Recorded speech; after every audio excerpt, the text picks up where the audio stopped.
তো মব করতে পারতেন, এখন তো আর মব করতে পারছেন না।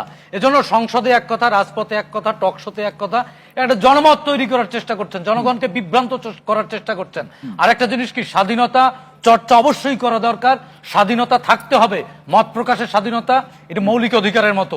এই অবাধ তথ্যের যুগে স্বাধীনতা কিন্তু শালীনতাকে স্কিপ করতে পারে না। ওনারা মাঝে মাঝে হয় কি, স্বাধীনতাই বোঝেন না, স্বাধীনতার সংজ্ঞাই বোঝেন না। স্বাধীনতা মানে শাহবাগে কিন্তু অশ্লীল ভাষায় স্বযুক্ত বর্ণ দিয়ে, স্বযুক্ত শব্দ দিয়ে সরকারের সমালোচনা করা কিন্তু স্বাধীনতা না। স্বাধীনতা মানে হচ্ছে গঠনমূলক সমালোচনা করা, টু দি পয়েন্ট। এখন স্বাধীনতা বলতে যারা ওটাই বুঝেন তাদের ক্ষেত্রে কি হবে? তাদেরকে ওইভাবে ছিঁড়ে ফেরে ফেলবে, জনগণ ছিঁড়ে ফেরে ফেলবে না। বিভিন্ন স দিয়ে বিভিন্ন শব্দ তারা ব্যবহার করছে না, সযুক্ত এইসব শব্দ ব্যবহার করা কখনোই স্বাধীনতা না। আপনি দেখুন যে উনি একটু আগে শিব্বির আহমেদ, ডক্টর শিব্বির আহমেদ বললেন ভোলায় এক নারীকে গ্রেপ্তার করা হয়েছিল, পরদিন অবশ্য আইনের শাসন আছে দেখে তার জামিন হয়েছে। তিনি লিখেছেন কি, একটা রাষ্ট্রের প্রধানমন্ত্রী, তারেক রহমান কোনো ব্যক্তি না কিন্তু রাষ্ট্রের প্রধানমন্ত্রী, তার মেয়েকে নিয়ে তিনি সিনেমা দেখতে গেছেন। উনি ফেসবুকে স্ট্যাটাস দিয়েছেন কি, মেয়ের জামাইকে নিয়ে সিনেমা দেখতে গিয়েছেন। এটি কি কোনো একজন ভদ্রলোক, কোন ভদ্র নারী এই ধরনের অ্যাপ্রোচ করতে পারে? এটা তো অসভ্যতা, এটা হচ্ছে অশ্লীলতা। এটা অশ্লীলতাকে আপনি লেজিটিমাইজ করবেন কোন যুক্তি দিয়ে?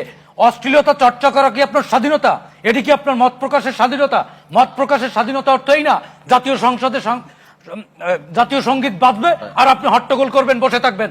অশ্লীলতা সাইদ ভাইয়ের কাছে বিরোধী দলের সবকিছু হচ্ছে যে, আরে ভাই বিরোধী দল তো বিরোধী দল, আপনি তো কোনো কিছু সব বিরোধী দল, বিরোধী দল কি রাজনৈতিক দল? সবকিছু ঠিক আছে, আপনি তো যা বলেন সবই ভুল। বিরোধী দল তো একটা রাজনৈতিক এনজিও, যুক্তি দিয়ে কথা বলতে হবে ভাই, যুক্তি দিয়ে কথা বলতে হবে, যুক্তি দিয়ে কথা বলতে হবে। জাতীয় সঙ্গীতকে আপনারা মানবেন না, জাতীয় সঙ্গীতকে মানবেন না, আবার বলবেন যে এই বাংলাদেশের স্বাধীনতার ঘোষক পাল্টে দিবেন, কখনো কখনো কর্নেল অলিকে ঘোষক বানাই দিবেন, আবার কবে জানি গোলাম আজমকে স্বাধীনতার স্থপতি বানাই দেন আপনারা। তেলের দাম এত বাড়ছে, ওই যে বলছেন এগুলো আমার কথা শুনেন, রাজনীতি হচ্ছে রাজনীতির চর্চা করতে হয়। সরকার দলের কোনো সমালোচনা নাই, ভুল নাই।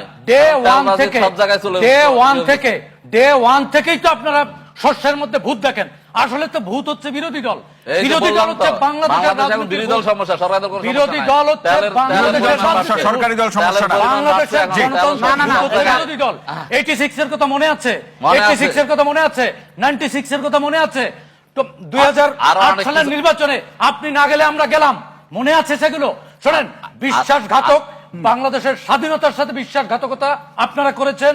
86 এ গণতন্ত্রের সাথে স্বৈরাচারের সাথে আপোষ আপনারা করেছেন। 96 এ শেখ হাসিনার সাথে আপনারাই লিয়াজু করেছেন। আবার 2009 আপনারা কি করেছেন? আপনারা কি আঙ্গুল ছুঁড়ছেন? সব আমরা করছি। আমরা কি আমরা কি করছেন? সব আমরাই করলাম, আপনারা করলেন নাকি? সকল অপকর্ম আপনারা ওই স্বাধীন বাংলাদেশে ক্ষমতায় আসা কেয়ারটেকার সরকার মাধ্যমে ক্ষমতায় আসা কেয়ারটেকার বাতিল করছেন, আবার হচ্ছে বিচারপতির বয়স বাড়াইছে, ক্ষমতা দীর্ঘায়িত করার জন্য ক্ষমতা স্বাভাবিকভাবে সবটাই হচ্ছে ষড়যন্ত্র। আপনারা কি রাজনৈতিক দল? আপনারা তো এনজিও। জামাত কি রাজনৈতিক দল? জামাতকে এনজিও বলছেন, জামাতকে এনজিও বলছেন, একটা রাজনৈতিক দল। এখন রাজনৈতিক দলের ভূমিকা পালন করতেছে, একটা পত্রিকা মিডিয়া হয়ে রাজনৈতিক দলের ভূমিকা পালন করে। এরকম একজনক মিডিয়া আমরা দেখি না তো। গণতন্ত্রের প্রত্যেকটি নাগরিকের রাজনীতি করার এখতিয়ার আছে, রাজনীতি করার অধিকার আছে, সেটাও মিডিয়া সাইডে আপনি জামাত কেন করেন?